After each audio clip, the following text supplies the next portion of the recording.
Why I am telling this? Fundamentals of spiritualism. That is, now I am going to give you the example, and I will prove you that you can get whatever you want from that within coming 10 or 15 minutes. If you understand this, what I am going to explain. You now understand what I am going to tell you? I am going to the fundamentals of spiritualism. That means I am going to the fundamentals of life. What is the fundamental action in our bodies, whether animal or human? What is the most fundamental habit which every body has? Anyone? Breathing. Breathing, shwasa. No. Without breathing, they can't eat also. The most fundamental. If the breathing is there, it's okay. If the breathing is not there, everything is gone. And he's not allowed to stay at home also. If the breathing is gone, gone. So the spiritualism is an approach towards understanding how to breathe. I have already told you, if the rate of breathing is changed, your longevity increases. That it is a confirmed fact. And the yogis, when I say yogis, I mean the scientists in this field of breathing. They say that if you have 21,600 breaths in 24 hours, you are sure to live for 100 years. They give a guarantee. And when you accept that if you breathe 4 breaths per minute and your longevity is 500, and if you accept that your rate of breathing increases, and if it is 35 per minute, your longevity goes to 30 and 35. So if you can breathe at a rate of 21,600 breaths per 24 hours, per minute it comes between 16 and 18 breaths per minute.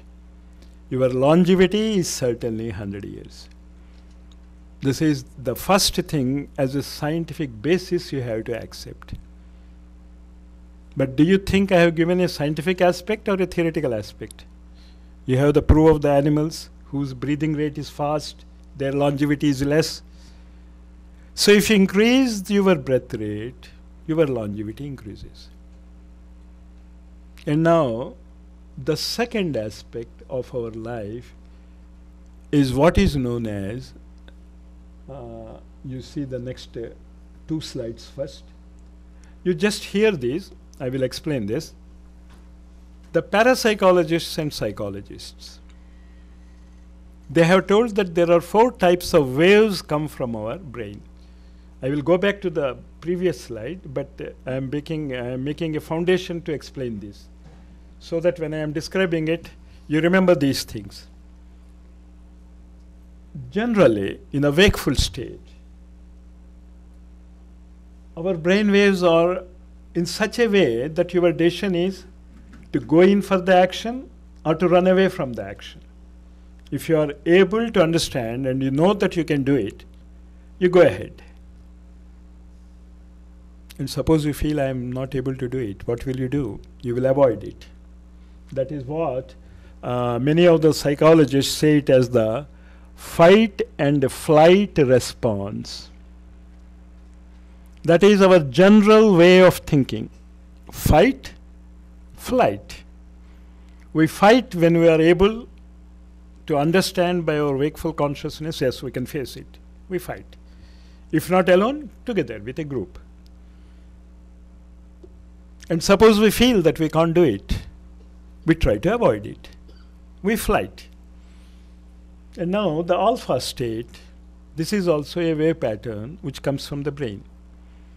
There are many psychologists and parapsychologists books and textbooks in psychology where you get a reference and detailed explanation of it. Alpha brain waves, we use it in 3 ways.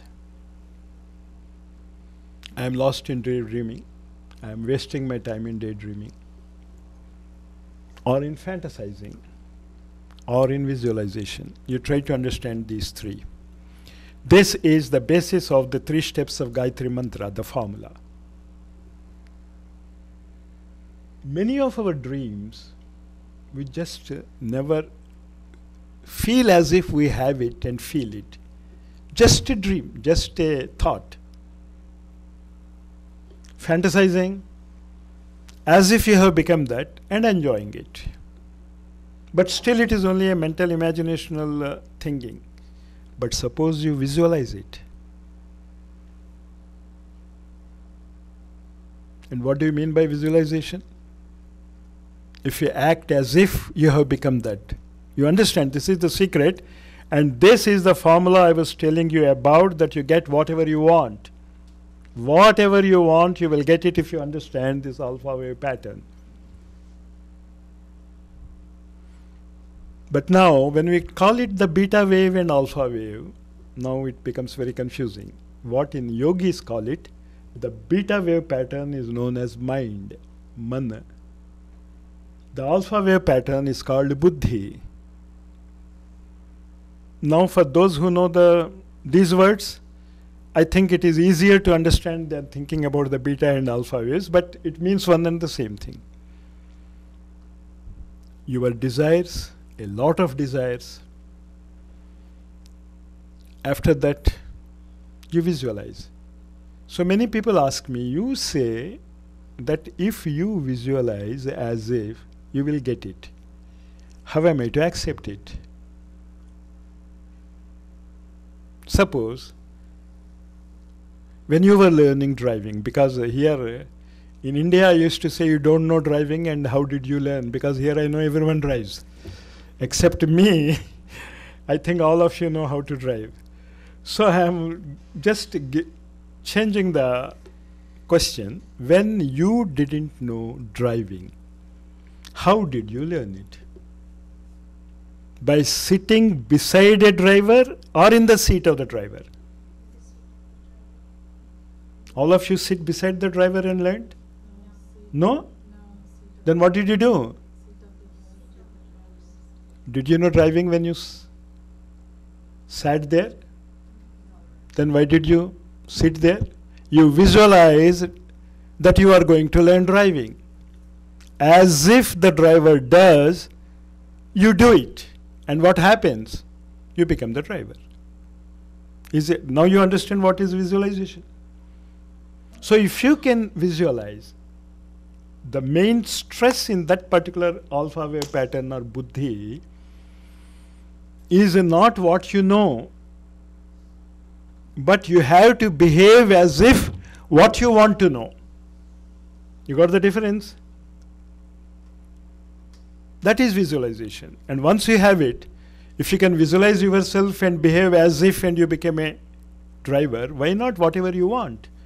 But what we miss it, we want to become something, but we don't behave like that. We behave exactly the opposite. So the opposite happens.